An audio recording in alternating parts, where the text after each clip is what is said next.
Shalom Alechem, Assalamu Alaikum, Irini Mazisu, Pax Vobiscum, peace be unto you. Welcome to 2 Samuel, chapter 21. In this chapter, there are, pardon, I do not have my notes ready. 2 Samuel 21. 22 verses. And I'm going to title this video, The Four Giants. Verse 1, bloody murder. So there was guilt because of King Saul, because of his bloody murder.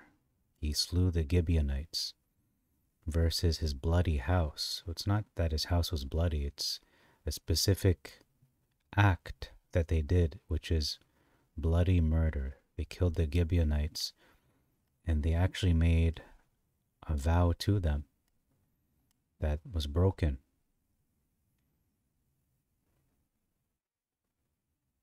They had sworn to the Gibeonites, but Saul sought to smite them, so he broke his promise because of his zeal for the children of Israel and Judah. Verse 5, the man who would have made an end of us, who persecuted us, plotted against us to destroy us. Okay, let's stop at persecuted us. So they want the man who would have made an end of us and persecuted us versus the man that consumed us.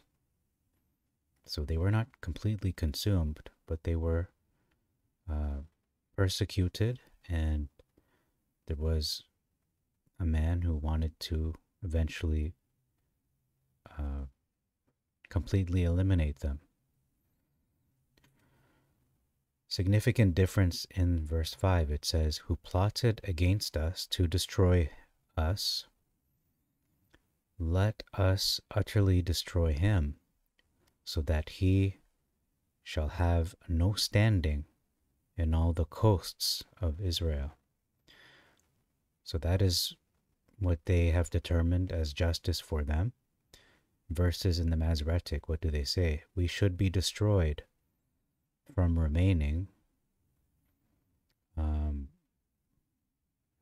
any of the coasts of Israel. So the difference is they want to destroy the man versus that man that devised this against us. Hold on, let me rewind here, getting tongue-tied. So the man that they want to kill, they want to now kill him. This is how we will have justice, by taking revenge and destroying him, and he will have no remnant, no one standing in all the coasts of Israel, whether it's descendants or land, I'm not sure. But it seems to be descendants, progeny, ancestors. What does the Masoretic say? It says the man that consumed us, that devised against us, and they go on to further describe what the man, describing this man, he wanted us to be destroyed from remaining in any of the coasts of Israel. So that's a significant, possibly a big difference, that it is describing in the Septuagint, it is truly describing their prescription for revenge, for justice. This is what they have prescribed, whereas in the Masoretic, it is a description. It is how the man is described rather than prescribed. Verse 6, there's an omission of in the son. So this is it seems like a minor omission, but it is it is significant that these 7 sons of Saul are going to hang in public display in the sun. So during the daytime, they will be on public display to be publicly executed and hung in the light of the sun versus simply just hung up, could be nighttime. Verse 9, another omission regarding the way this was done. They hanged them up to the sun. Okay, so they didn't just hang them in the hill, they hung them up in the sun. Verse 11, there's another omission. This is a sentence that has been put into brackets. However, I noticed in the hard copy of the Septuagint, Brenton's, these words are not in italic, so that leads me to believe that these were not an addition, that they were part of the original Septuagint, again, from the original Hebrew, translated into the Greek at that time. So it reads like this, talking about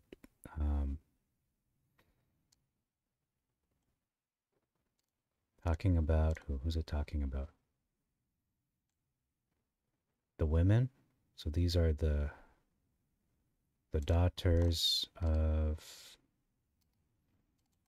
okay, let me rewind a little bit more. The 2 sons of Respa, okay, the 5 sons of Michal. He gave them into the hand of the Gibeonites. They hung them up, yes.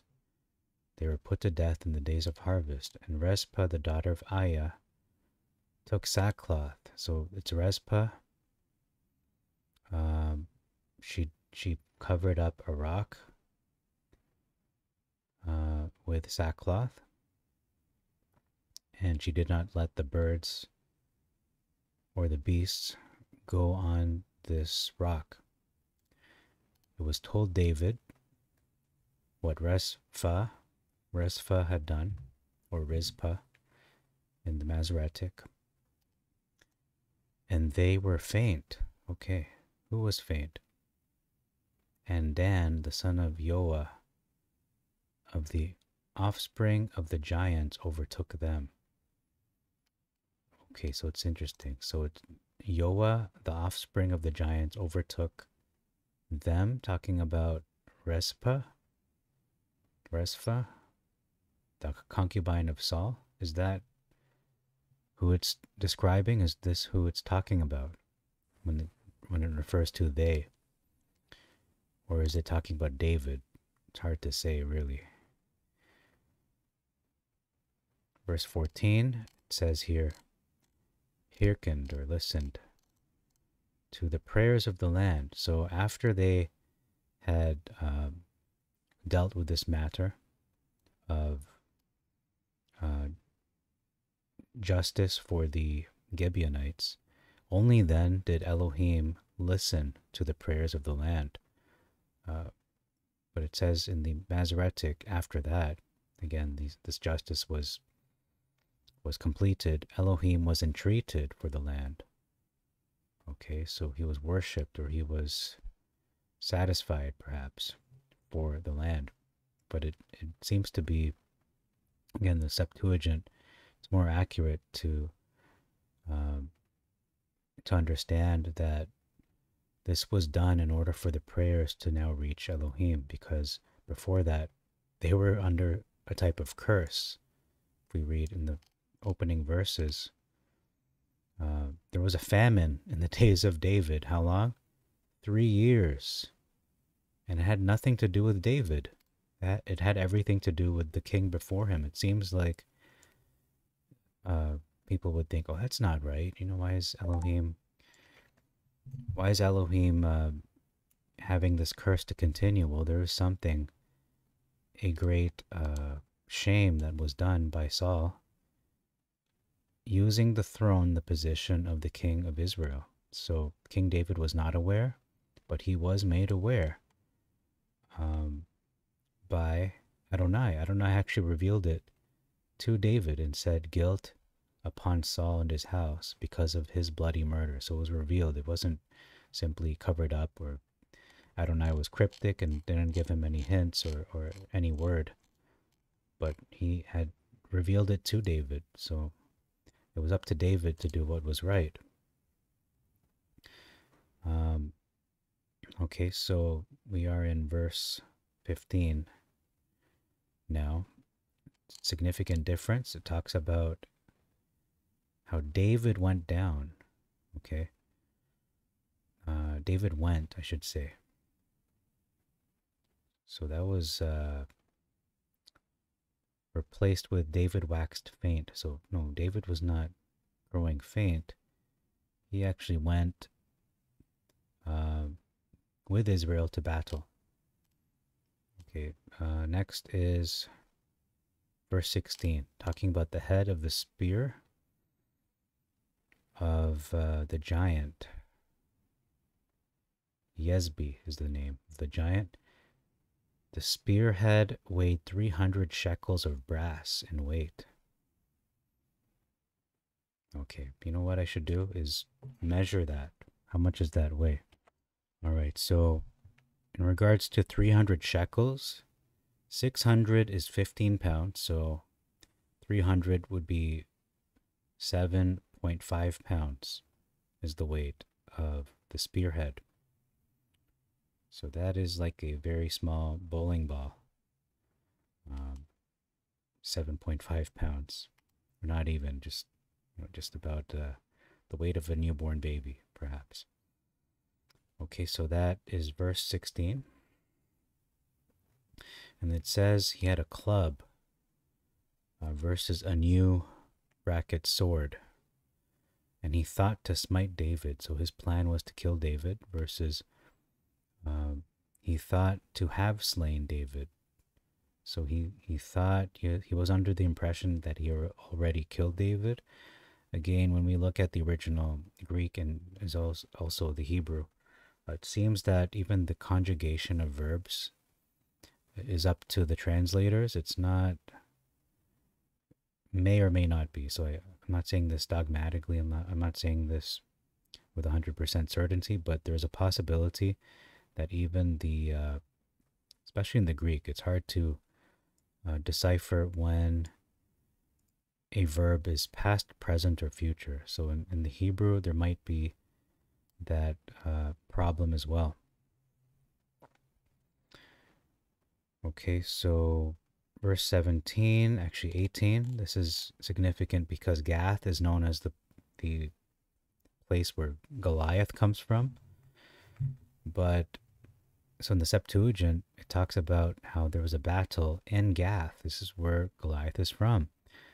However, in the Masoretic, we don't get that hint that there's a relationship with Goliath because it calls it Gob, not Gath. And there's an addition in the last verse that we're going to look at, 19. Talks about Goliath the Gittite. So is this another giant named Goliath? Or is this, as the Masoretic is describing, this is the brother of Goliath? Now, I'm open to both of those possibilities, that number one, it could be another person named Goliath, since we have other names that are used multiple times in the scripture, such as Miriam, such as Jonathan, and other names that are used multiple times. Perhaps Goliath was a common name among those from Gath. We have other names today, like Muhammad, for instance, that are used commonly. So maybe that was like the Jose of Gath, for instance. Okay, so that's all for this video. So you're going to notice I'm going to upload more videos in the coming hours and days because I will be away for about 2 to 3 days, so I will not have any uploads. So that's why I'm trying to completely upload the remaining chapters for 2 Samuel, because I am it's in my heart to complete this as I originally said. I spoke these words saying to the effect of, it's a shame that it took so long to finish First Samuel. I think it took something like 6 months, give or take. And rather, what should be done is at least one video a day, at bare minimum. And so I've stuck to that since I've mentioned it. And roughly, since I started uploading videos covering this book, Second Samuel, aka Second Book of the Kingdoms, we've been uploading at a pace of a chapter a day, roughly. So you don't have to watch all the videos in one sitting or in one day. I've uploaded around 3, I think, today in the last 24 hours, 3 or 4. So, don't feel obligated to do that. Do what you want. Watch them at your pace. But I simply wanted to do this again to show that, not just show, but accomplish what I feel is in my heart to do, that Adonai has put upon me this responsibility to complete this work of comparing the Septuagint text with the Masoretic text from Genesis all the way to the end of the prophets.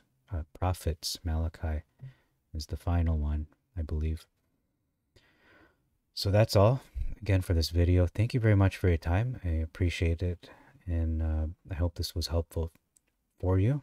Until next time, I bid you Shalom Aleichem, Yivarechacha Adonai v'yishmerecha. Assalamu alaikum wa rahmatullahi wa barakatuh. Irini Mazisu, Pax Vobiscum. Peace be unto you. May the Lord bless you and protect you always. And Maranatha.